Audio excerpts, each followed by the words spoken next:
ഈ ചർച്ചയിൽ മുഖ്യമന്ത്രിയാണോ ജിൻഡോ ജോണാണോ കള്ളം പറയുന്നത് എനിക്കൊരു സംശയമുണ്ട്. ജിൻഡോ ജോൺ പറയുന്നത് ഇപ്പോഴൊരു കമ്മിറ്റിയെ വെച്ചിരിക്കുന്നത് നടപ്പാക്കാതിരിക്കാനാണ്. പക്ഷെ സതീശൻ പറയുന്നത് ഒരു മാറ്റവും ഇല്ലല്ലോ. ഇന്നലെ പറഞ്ഞു കേട്ടത് അത് ഏത് സ്കൂളാണെന്ന് തിരഞ്ഞെടുക്കാനുള്ള അവകാശം സംസ്ഥാന സർക്കാരിന് കിട്ടണം, പിന്നെ സിലബസ് പാടില്ല. ഇത് രണ്ടോ പറയുന്നത്. എന്നിട്ട് ഈ നാട്ടുകാരെ പറ്റിക്കാൻ കയ്യും കാര്യം വെച്ച് മുഖ്യമന്ത്രിയുടെ വേഷവും കെട്ടി ഇറങ്ങരുത് സതീശൻ. ഇന്ത്യയിലെ ഏതെങ്കിലും ഒരു സംസ്ഥാനത്ത് PMCയിൽ കക്ഷി ചേർന്നാൽ ഒപ്പിട്ട് കഴിഞ്ഞാൽ സ്കൂളുകളെ തെരഞ്ഞെടുക്കുന്ന കേന്ദ്രമാണോ സംസ്ഥാനമാണോ? ഈ മാധ്യമപ്രവർത്തകർക്ക് അല്പം പോലും ആലോചിക്കാൻ ശേഷിയില്ലാത്തവരാണോ? സതീശനെ കള്ളം പറഞ്ഞിട്ട് എത്ര മണിക്കൂറായിപ്പോ? ഒരു ഇന്ത്യയിലെ PMC നടപ്പാക്കിയ ഏതെങ്കിലും സ്ഥലത്ത് സ്കൂളുകളെ തെരഞ്ഞെടുക്കുന്നത് സംസ്ഥാനമാണോ കേന്ദ്രമാണോ? ഒരു മുഖ്യമന്ത്രിയാണ് പറഞ്ഞത് കേട്ടോ. എന്താ പറഞ്ഞത്? വെള്ളമടിച്ച് വെളിവില്ലാതെ ഓരോന്ന് പറയുക. അതെനിക്ക് മനസ്സിലായി. കമ്മിറ്റി വെച്ചിരിക്കുന്നത് എന്തിനാ? സ്കൂളുകളെ തെരഞ്ഞെടുക്കാനുള്ള അവകാശം സംസ്ഥാനത്തിന് കിട്ടാനാണ് കമ്മിറ്റി വെച്ചത്.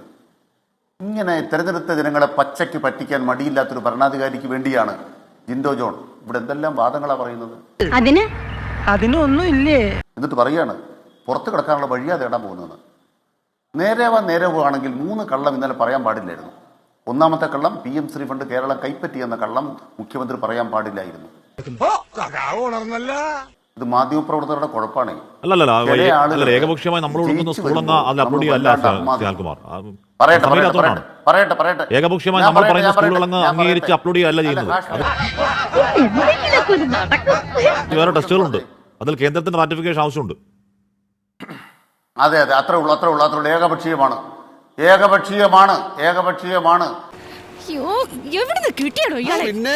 സ്കൂളുകളെ തെരഞ്ഞെടുക്കേണ്ട ഉത്തരവാദിത്വം സംസ്ഥാന സർക്കാരുകൾക്കാണ്. അല്ലല്ല, നമ്മൾ തെരഞ്ഞെടുത്ത് കൊടുത്താൽ കേന്ദ്രം തീരുമാനിക്കുമോ അത് വേണോന്ന്.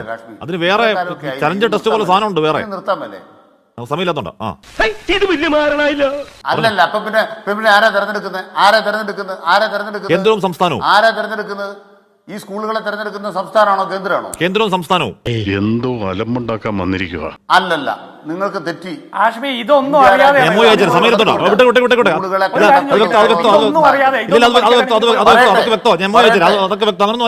ഇതൊരു നടക്ക് പോണ മാതിരില്ല.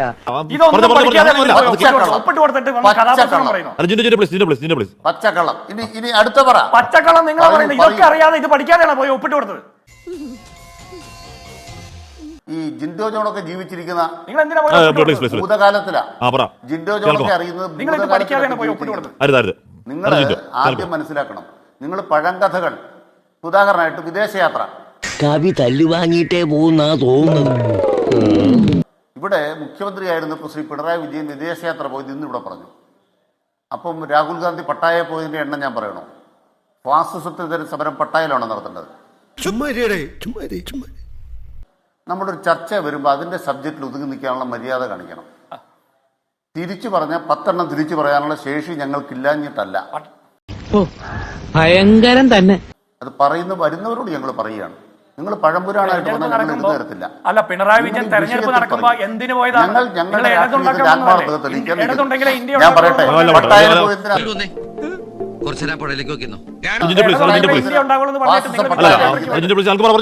പട്ടായയിലാണ് ഇരിക്കുന്നത്. ഇന്ത്യ സഖ്യത്തിൽ ഇവൻ നമ്മൾ നാളെ എടുത്തോണ കേട്ടാ. രാഹുൽ ഗാന്ധി പട്ടായ പോയത് നിങ്ങൾ അതൊക്കെ അങ്ങ് നിർത്ത്. നിങ്ങൾക്ക് വല്ല ബുദ്ധിമുട്ടുണ്ടോ? അതൊക്കെ അങ്ങ് നിർത്ത്. നിങ്ങൾക്ക് വല്ല ബുദ്ധിമുട്ടുണ്ടോ? എന്തോന്നാടോ ഇത്? എവിടെ നിന്ന് കിട്ടിയോടോ ഈ ഉണ്ടാക്കണേ? ഇങ്ങനെയുള്ള ചർച്ച പണം എടുത്തിട്ട് കുടുംബത്തെ കൂട്ടി ഒരു തെരഞ്ഞെടുപ്പ് നടക്കുമ്പോൾ സംഘപരിവാറിനെതിരെ പോരാട്ടം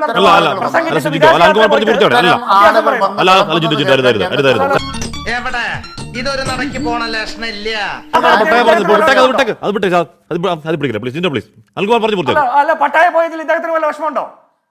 പട്ടായ വിട്. പട്ടായ നമ്മുടെ ചർച്ചാ വിഷയമല്ല. പട്ടായ ആരെങ്കിലും പോട്ടെ. പട്ടായ വിടുന്നു. പട്ടായ ഇഷ്ടമുള്ള ആൾക്കാർ പോട്ടെന്ന്.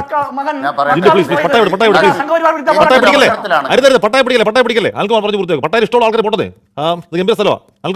ഈശ്വര, ഇവിടെ ആരില്ലല്ലോ ഇതൊന്ന് പറഞ്ഞു ചിരിക്കാനായിട്ട്. അതെ, ആ ഗംഭീര സ്ഥലത്ത് പ്രതിപക്ഷ നേതാവായ മാന്യൻ കർഷക സമരം നടക്കുമ്പോൾ പോയത് ഫാസിസത്തെ തോപ്പിക്കാനാണ്.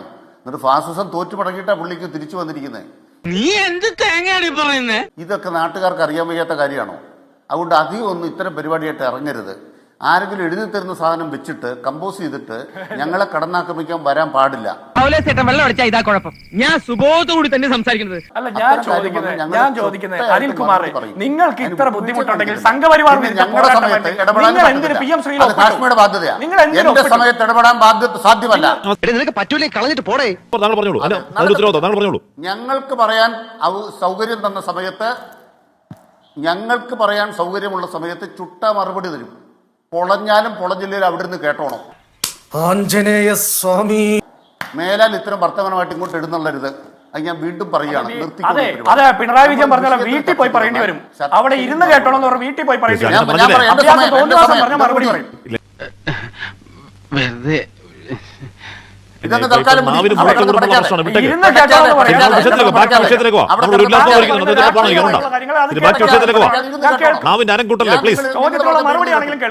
ഞാൻ ഇവന്റെ രണ്ടെണ്ണം വാങ്ങിച്ചിട്ടേ പോവുള്ളൂ. പറഞ്ഞപ്പോ ഇരുന്ന് കേട്ടു. മനസ്സിലായില്ലേ? അല്ല ജിൻഡോ, താങ്കൾ പറഞ്ഞപ്പോൾ അൽകുമാർ ഇടപെട്ടില്ല. അൽകുമാർ പറഞ്ഞപ്പോൾ താങ്കൾ കേട്ടോളൂ. ഞങ്ങൾക്ക് വരാം.